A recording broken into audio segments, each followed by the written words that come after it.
my first time being in one of these. Yeah. How long you owned it for? Probably 7 or 8 years. I bought it off an old bloke who died in Sydney. Yeah.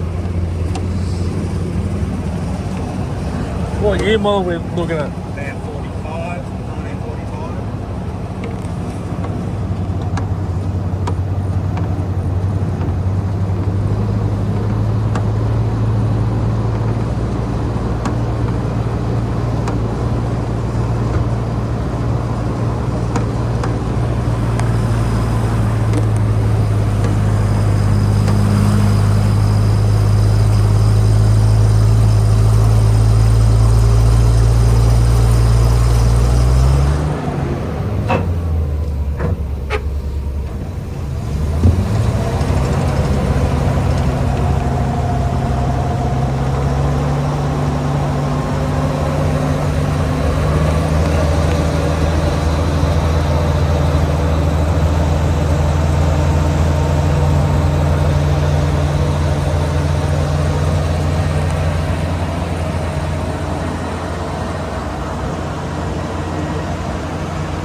why you put a camera somewhere, something to worry about.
So you don't see one of those up close and personal, do you? No.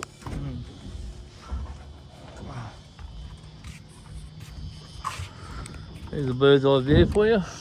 We've got a winch at the back in case you need to pull it out. Something different.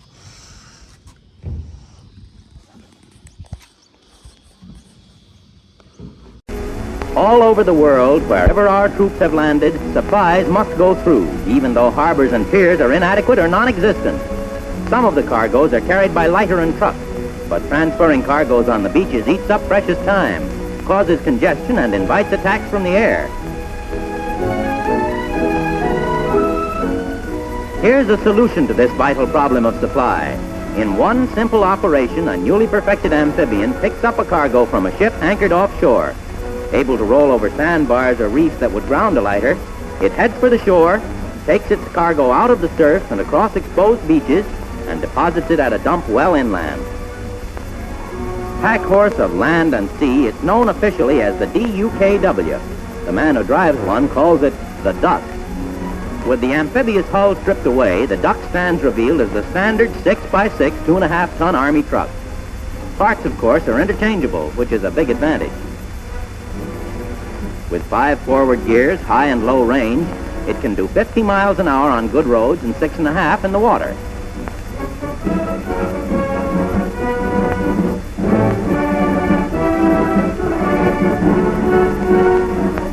In training schools along the American seaboard, men are learning how to operate and service ducks.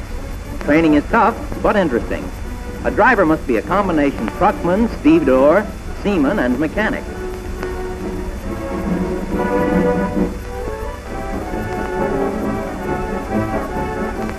After warming the engine to 140 degrees, the beginners practice land driving under the guidance of an instructor. There are many hands now, but there'll be only 2 men to a crew when training is completed. The hard, wide stretches along the water give them a chance to get accustomed to the duck's unusual turning diameter.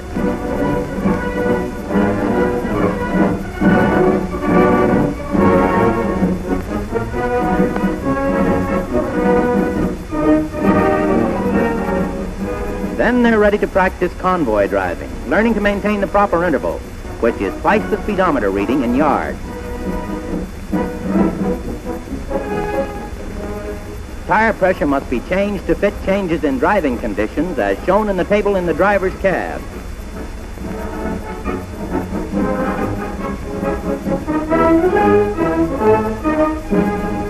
This is vitally important. In fact, with wrong pressure in the tires, the duck may be unable to accomplish its mission.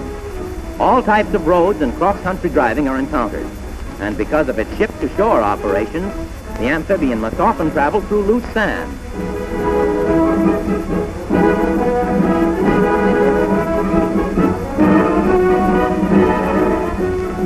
For this sort of driving, the duck uses its low transfer and 6-wheel drive.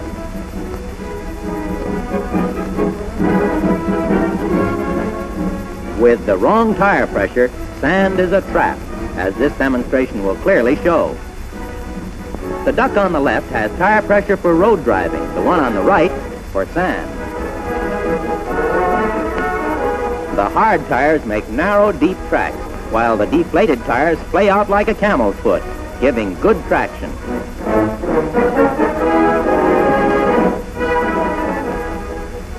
The driver with the hard tires might have gotten through on level ground, but now he's in a spot with his wheels digging in deep. The other duck keeps right on rolling.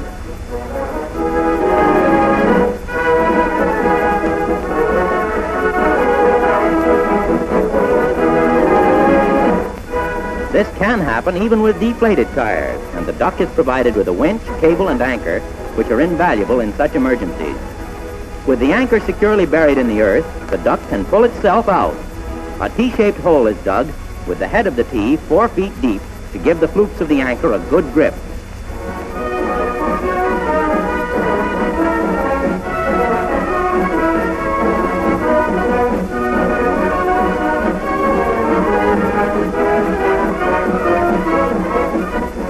Then they unlock the winch in the stern of the duck, get out the block and tow chain, and lead the winch chain through the guide ports to the bow.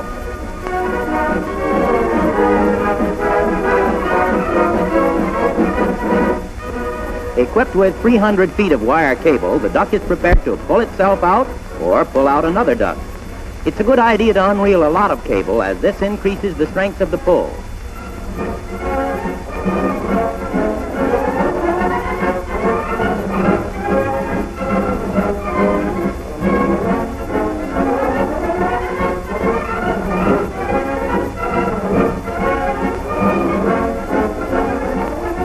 After the tow chain is shackled to the anchor is buried.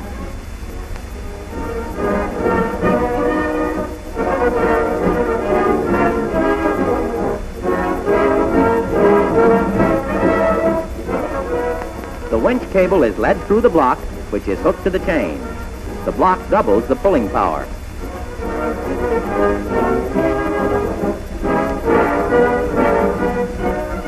If a duck must back up to reach firm ground, it pulls itself out from the stern using the pintle hook and towing link.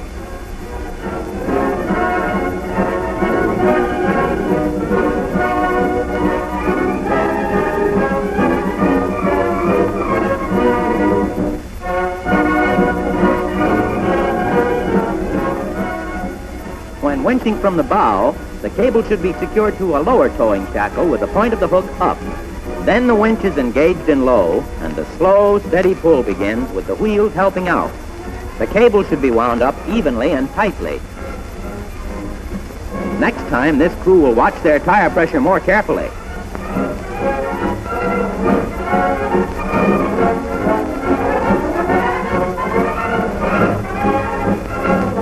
When the duck goes from loose sand to a hard road, the air pressure in the tires must be increased to get maximum speed and prevent injury to the tires.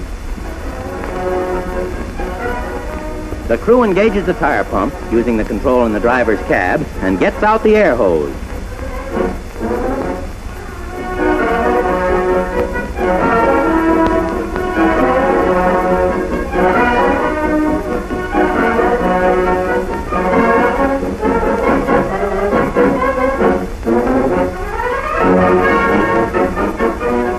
All 6 tires should register 40 pounds. Inflating and deflating as driving conditions change may take a little time, but it prevents injury to tires and keeps the driver from getting stuck. And in a combat area, that's essential.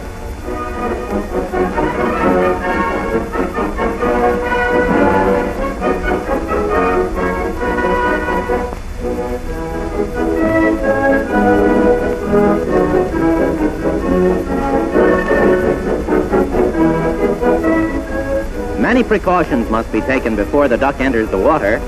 Tire pressure must be set for the next landing. Bilge plugs and hatches must be checked.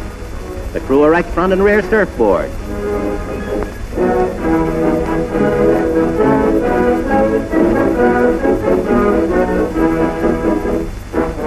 They also don life jackets. When the waves are more than 6 feet high, the windshield guard is erected.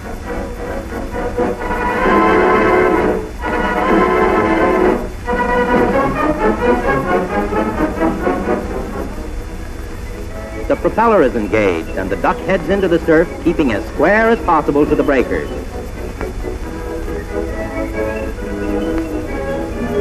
Until clear of the shallows and outlying sandbars, the amphibian is still part vehicle, so the wheels are kept engaged.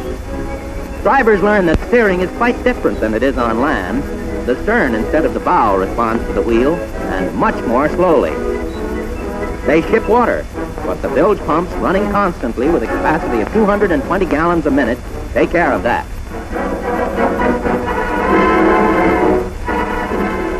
When the engine stalls and no other vessel is available for towing, or when visibility is poor, the duck has to anchor.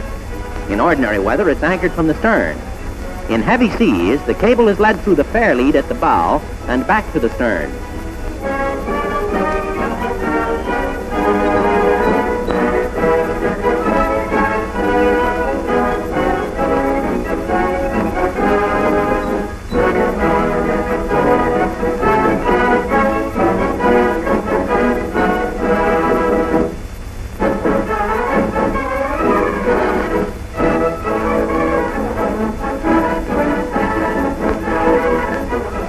Then when the anchor is dropped overboard, wind and waves will shift the duck so that it is anchored from the bow.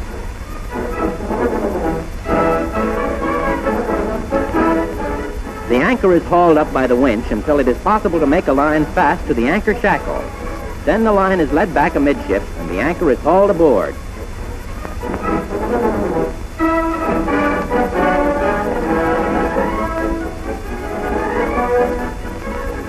Though ducks operate individually, during training they keep together. The men learn to engage the wheels as they come into the shallows and to disengage the propeller as they land. To be a good driver, the landsman must learn something about navigation. For instance, how to read a chart and spot a course. This is important in unfamiliar waters or when visibility is bad. With the course laid out, the instruction group starts off. They observe the usual precautions, such as donning life preservers.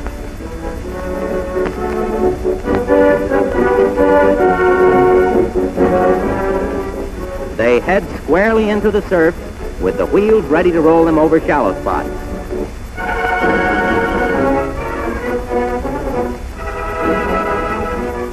The assistant keeps the driver on the course with the aid of the chart and the compass.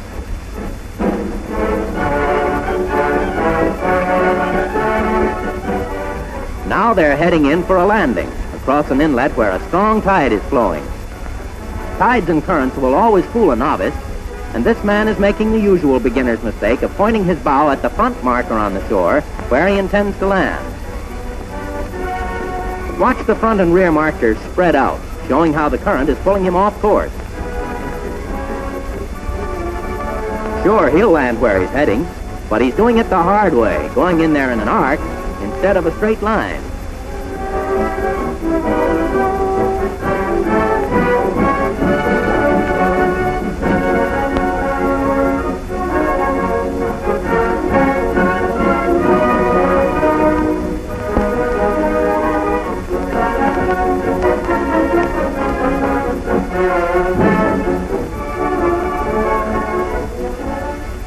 To go straight to the landing point, the front marker, the experienced driver doesn't aim at it, but up current. By keeping one marker directly behind the other, he'll know he's heading just far enough up current, and he'll go in toward the front marker as straight as an arrow.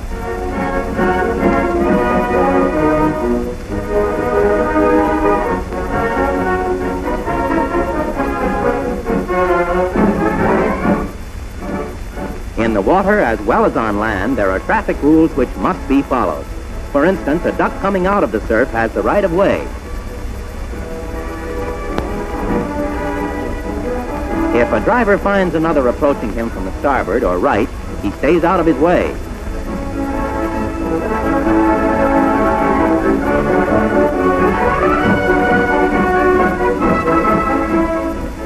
Generally, when two approach each other head-on, they both bear to starboard.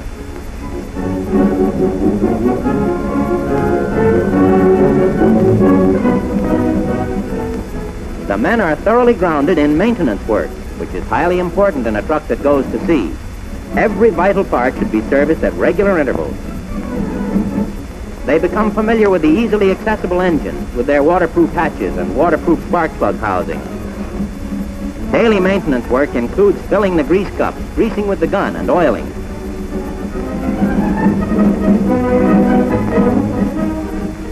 Once a week, a duck goes up on the grease rack for a thorough job from bow to stern. But every day, lubrication is checked and rechecked. Taking on cargo from an offshore freighter requires a special system of mooring and various precautions. The men are taught to be on the alert as the crushing weight comes down to them, especially in a heavy sea. They guide it to a resting place forward in the compartment so that the amphibian will ride well. To simplify the operation, both at the loading and unloading ends, the cargo sling goes right along with the load.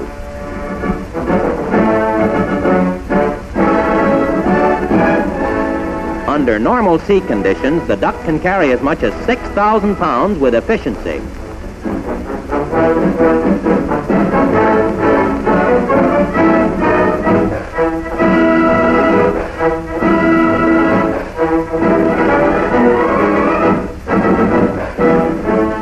The duck rolls on inland to the dump, which is under good cover. One way of unloading is by means of another duck operating as a crane, with its winch, cable, block, and a special A-frame. Several ducks in each company are equipped with A-frames.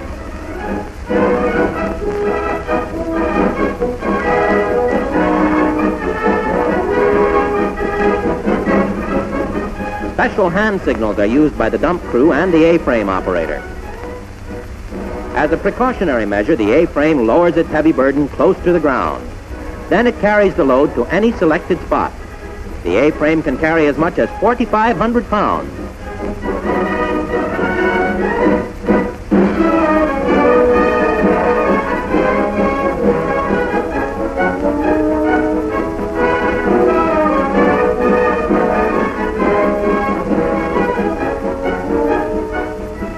The men learn to handle smaller objects in a cargo net or on a wooden pallet. In this case, 75-pound boxes of ammunition are being taken to a dump, as they would be in supplying a beachhead.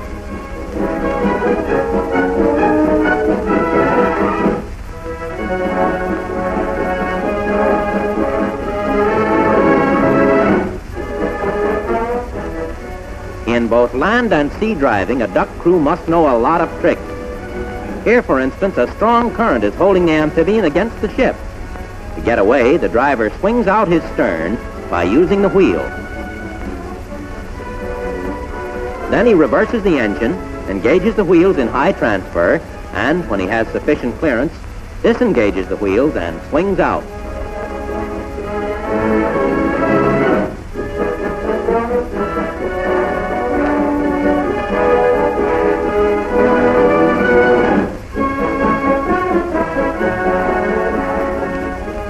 A speedy, efficient method of unloading small cases is by special chutes, known as hog troughs. As each duck enters the dumping area, it is boarded by a hog trough crew.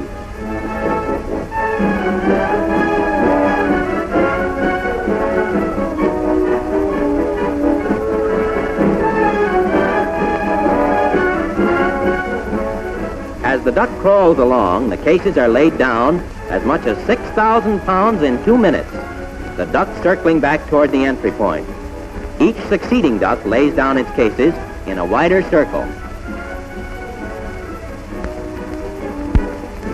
On the return journey to the ship, a duck may carry casualties.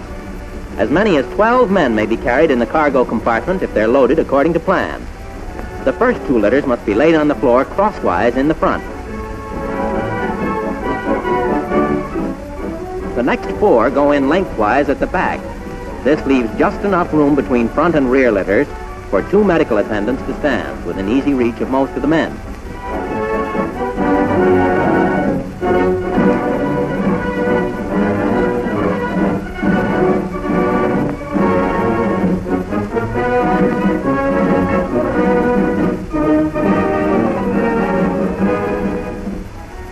There is room for 6 more across the top.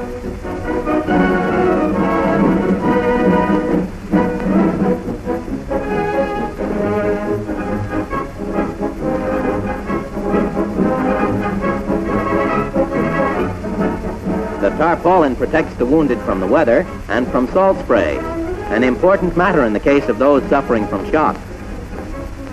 The great advantage in transporting the wounded by duck is that handling is reduced to the absolute minimum.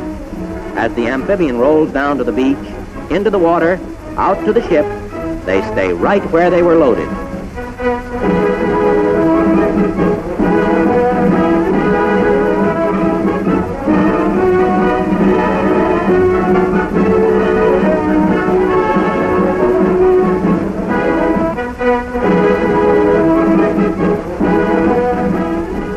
Even at shipside, they're not moved, for a special wire sling lifts the duck to the deck, where the men will be unloaded and carried to the sick bay.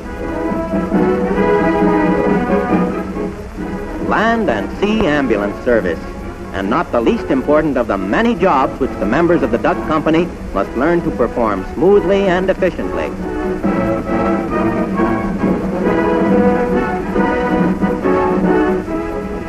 Intensive training turns the men into well-drilled crews, each unit of the company ready for service overseas.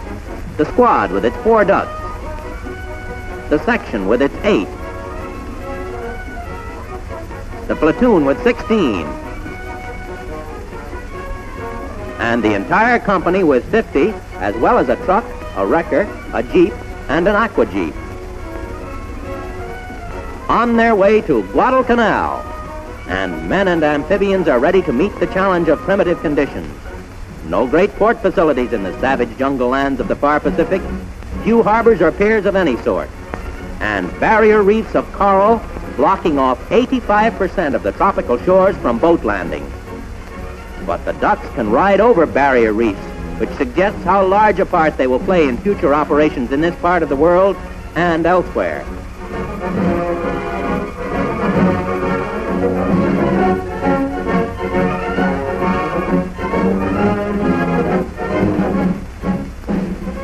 Independent of piers and harbor facilities, the ducks quickly pick up their cargo and carry it ashore, riding low in the water and well spaced out, offering a poor target to any Jap flyer.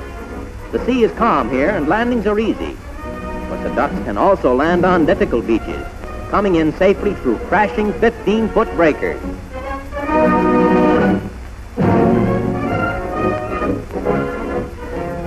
Inland bound, along a road through a grove of coconut palms, which gives no hint of the usual tough operating conditions in the Solomons. Straight to the dump, well screened from aerial observation. In supplying a beachhead, time is vital, and the ducks load and unload with no lost motion, shuttling back and forth, helping the freighters to turn about quickly for more cargo. Soon the ducks will be equipped with a revolutionary device whereby the air pressure in the tires may be changed to fit driving conditions while the duck is in motion. Other improvements are on the way for the Army's seagoing truck to increase its usefulness on fronts all over the world. Supplies must go through, and the duck is breaking the bottleneck.